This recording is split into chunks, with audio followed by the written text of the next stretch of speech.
One of our brother for video born as no more ya tabu one for now.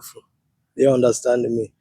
Na mega nwoke na ayala asị je nụtara ya nwaanyị na ị ga-afụ nwoke nwere issue asị je no ebu daizi nwaanyị ka ya na-agwa ya mee onye a ka ọ dị mma.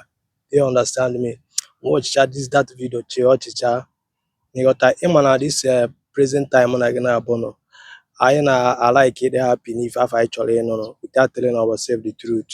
Otu nwe ife nchọrọ explain n'oge ebe a akwa ifuru ụwa mụ na gị na-abụ nọ nwoke nwere role or supposedly pray. Nwaanyị nwekwere role or supposedly pray. Do you understand me? There is division of labor. Ọ dịkwa na Bible na-agụ. O nwere ife dị iche between a girl, a lady, and again a woman and a mother. I don't know if you understand me.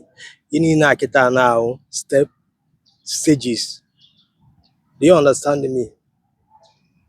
Nwaanyị nwere a lot of ọrụ when it comes to marriage more than nwoke.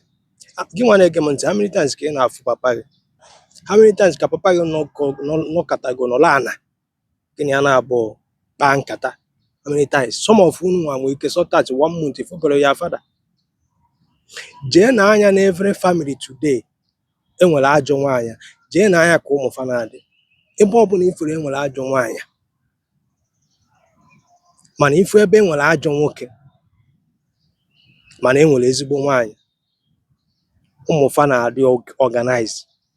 Mana ifu ebe ahụ enwere ajọ nwaanyị njinji na-eji na that family shows that na nwaanyị that is nwere more influence when it comes to marriage more than nwoke.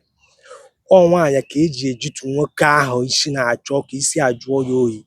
Nwaanyị na-ejide king like this kpụọ ya isi abụ okpu king ehube isi.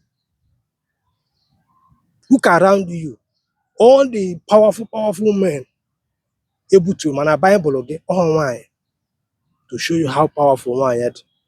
Then our brother pụtara na-ekwukwu ụmụ nwaanyị atagbuo onwe fa n'afọ. Some of you know na comment section they happy with that word because you don't know the role of a mother. Na atụ ịbụ nwaanyị kịta na supposedly ịbụ gịnị a mother.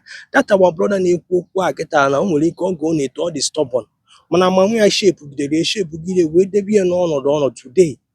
Nwaanyị bụ ife na-influence ụmụazị more than father. Pụta ife a ka ọ baara gị uru and ọ bụrụ ya bụ na ịtagbu onwe gị n'afọ. Every woman supposedly ịbụ nne. Di na-anụ gị today ọ gị bụ mama ya. Ọ bụ na ị mara ya today. Di ahụ na-anụ gị taa is supposed to be a mother to that man. Ị ghọta ife a na-agwa gị? Ọkwa nke fa chọrọ ịgba unu chọrọ ịnụ ka ị ga-anụ mana mma apụta ebe a gwa gị nke bụ eziokwu. Do you understand me?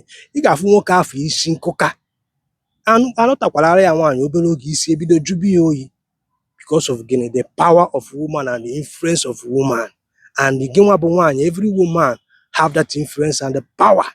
Mana apụta kịta na-agwa gị na ịtagbugo onwe gị n'afọ because of gịnị na onye ị na-anụ na character ya adịrọ mma.